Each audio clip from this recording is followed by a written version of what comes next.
Boa noite. O Jornal da Câmara está começando e você vai ver. Primeira usina de reciclagem de resíduos da construção civil é instalada em Passo Fundo. Tem uma capacidade de 600 metros cúbicos dias de recebimento, né? Todo esse material que antes era jogado no meio ambiente sem nenhum valor econômico, hoje nós estamos separando ele, colocando de volta na cadeia produtiva. Moradores do bairro Vera Cruz denunciam o abandono do campo do Canarinho. Queremos que a administração arrume o campo, limpe esse campo para as crianças virem brincar, jogar bola, fazer uma segunda divisão que nem tinha antigamente. E o pessoal passar um domingo o dia inteiro aqui se divertindo no esporte. E este assunto também repercutiu na Câmara Municipal. 8 anos de abandono, né? Então não é só culpa desse governo, é culpa do governo anterior. O município está finalizando um processo de tomada de preços que envolve uma disputa entre 4 empresas para regularizar a área e transformar ela numa área para a comunidade utilizar. E ainda nesta edição você confere uma entrevista com Paulo Monteiro sobre o livro que aborda a campanha da legalidade em Passo Fundo.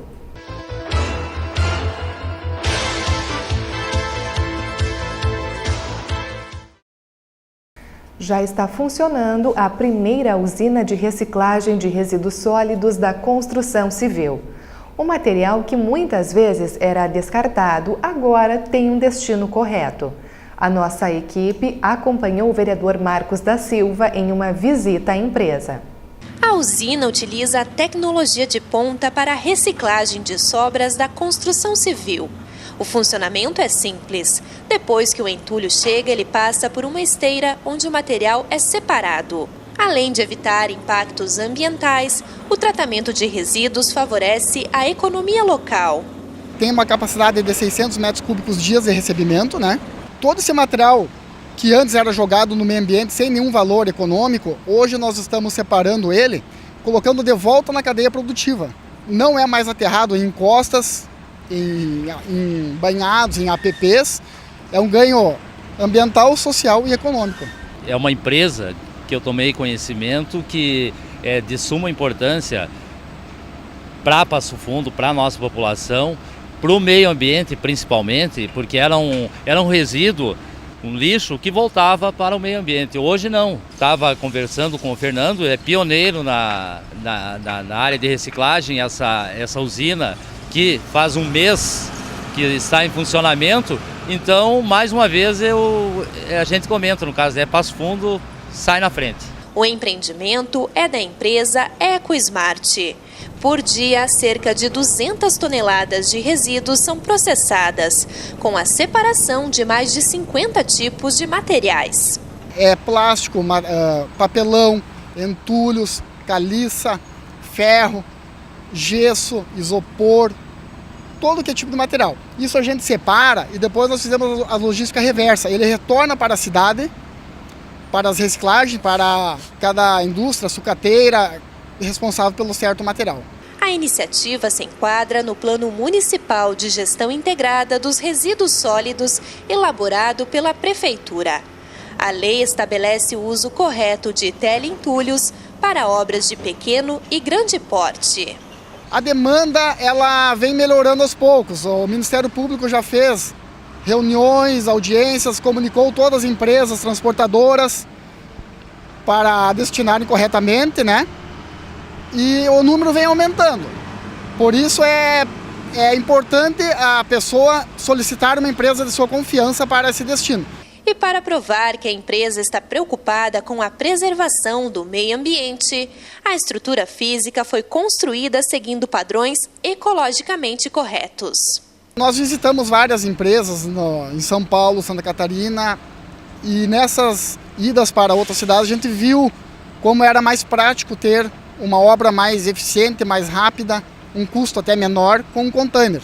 Então a gente adquiriu 5 containers, onde fizemos o refeitório, fizemos banheiro, vestiário, escritório, a sala de recebimento dos materiais, né? Então isso tudo ajudou também a minimizar custos da obra e ser mais rápido também no processo de implantação. A usina de reciclagem está trabalhando com capacidade máxima. Agora, a responsabilidade da destinação dos resíduos é do empresariado e da população. Quando um caminhão de teleentulho levar uma caixa de um container para uma pessoa física ou uma pessoa jurídica, ele deixa na obra uma CTR, que é o controle de transportes de resíduo. Esse controle, ele vai evitar no futuro uma fiscalização. Por exemplo, o pessoal destinou corretamente, exigiu a CTR, a caixa vai entrar na usina, né? Então é importante as pessoas saberem para exigir todas as vezes que receber um container a CTR. Isso comprovará que ele está destinando corretamente. A equipe da TV Câmara também acompanhou o vereador Eduardo Pelicioli no bairro Vera Cruz. O parlamentar foi até a rua Taquara, onde fica o campo do Canarinho. Inicialmente, veja o que disseram os moradores que denunciaram o abandono do local. Esse campo aqui, que se chama o Algacir Costa, o apelido Canarinho, nós fazia a segunda divisão coordenada pela prefeitura. Todos os domingos era família, vinha para cá, era crianças vinham brincar, os atletas vinham jogar, e hoje estamos completamente abandonados, aí o campo está virado num lixo. Hoje esse campo aqui carece muito para nossas crianças, né? Eu na rua que eu moro, aqui na Rua Amazonas, eu tenho um fluxo ali de 30, 40 crianças por tarde, jogando bola no meio da rua, colocando em risco a sua saúde, sua integridade, né? Enquanto a gente vê o campo nessa situação que vocês estão vendo aqui hoje, né? A gente chamou o vereador para conscientizar e para trazer o poder público para ter ciência da situação que está o nosso campo aqui hoje, né? E isso aí é de responsabilidade do poder público, porque esse campo aqui, no papel, é uma praça, então é uma área verde. E até essas casas que estão construídas aqui no fundo do campo, que arrancaram até as traves, não podia ter porque é uma área verde. E área verde vocês sabem que não pode ser mexido, né? A gente com carência de áreas para a prática de lazer das crianças e de adultos, visto que a gente sabe que o esporte ele acaba inibindo a questão da violência. Então é uma judiaria a gente ver o nosso campo aqui, o nosso campo do bairro, o campo que eu joguei bola aqui, campo que eu como árbitro apitei vários jogos aqui nessa situação precária que se encontra hoje, né? Queremos que a administração arrume o campo, limpe esse campo para as crianças virem brincar, jogar bola, fazer uma segunda divisão que nem tinha antigamente, e o pessoal passar um domingo o dia inteiro aqui se divertindo no esporte. Há 8 anos atrás a gente fez vários pedidos de providências para melhorias do campo, né? Para a questão de fazer uma drenagem nele, porque já estava começando a acumular água na época. A gente pediu melhorias para cercar o campo, né, para evitar a questão de invasões, mas pelo visto a gente não foi atendido, né? Então esse problema não é um problema de agora, isso aqui se arrasta ao longo de 8, 10 anos, né? E chegou no que culmina hoje com esse problema que está aqui, como vocês veem, o abandono total da área, né? E o descaso com o espaço público repercutiu na tribuna da Câmara. Vereadores de oposição e situação comentaram o assunto. O vereador Eduardo Pelicioli reafirmou a denúncia dos moradores. Ele lamentou o fato do espaço público, que antes era utilizado para o lazer, estar em péssimas condições. 8 anos de abandono, né? Então não é só culpa desse governo, é culpa do governo anterior, da secretaria responsável, que não tomaram as medidas cabíveis e deixaram ser ocupado aquele espaço e deixou de ser um espaço de lazer da comunidade, se tornou um problema dentro da comunidade. O que nós buscamos de informação é saber referente às licitações, né, que aconteceram e não tiveram empresas interessadas. Também vamos buscar mais informações do porquê que as empresas não estão se interessando especificamente por essa licitação, já que as outras licitações não têm esse problema. O parlamentar fez questão de dizer que o campo do Canarinho, localizado na Vera Cruz, é uma responsabilidade da Secretaria de Desporto e Cultura. Ele lembrou, inclusive, que a pasta já foi gerida pelo vereador Alex Necker. A nossa crítica é que já há 3 governos há uma continuidade, é o mesmo partido que conduz a Secretaria de Esportes e Cultura do município. Então não pode-se usar a desculpa que nada foi feito e agora vai ser feito para chegar naquela situação que chegou hoje, né? E tem que se discutir como emergencial a contratação de uma empresa para fazer aquele serviço.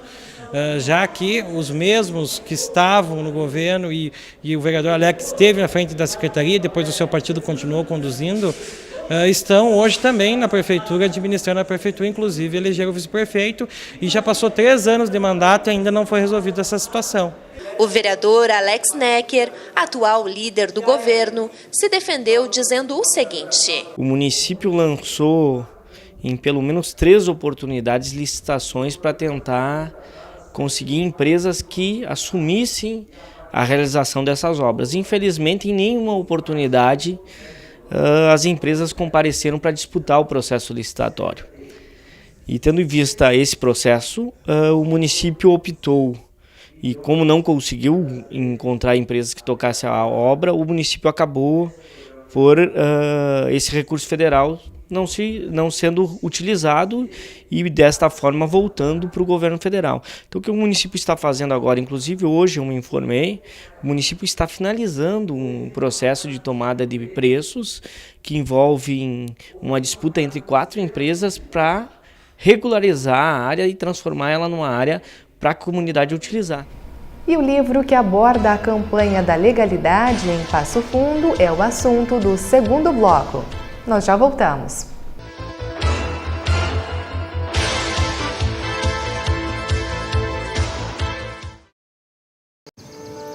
Você tem mais de 45 anos? Faça o teste da hepatite C. Você que também é gestante, já fez o teste da hepatite B no pré-natal? Então faça o teste e vacine-se. Fez sexo sem camisinha? Fez tatuagem ou colocou piercing? Compartilhou seringa ou alicates de unha?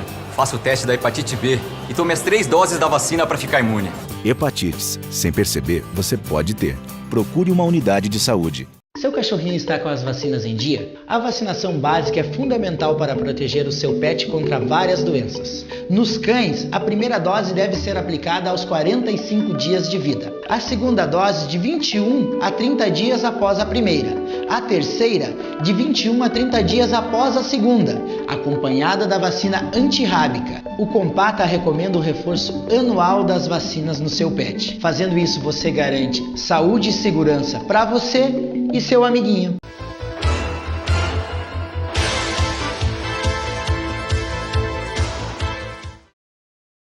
No dia 25 de agosto de 1961, Jânio Quadros renunciou à presidência do Brasil e, a partir daí, iniciou um processo pela posse do vice João Goulart.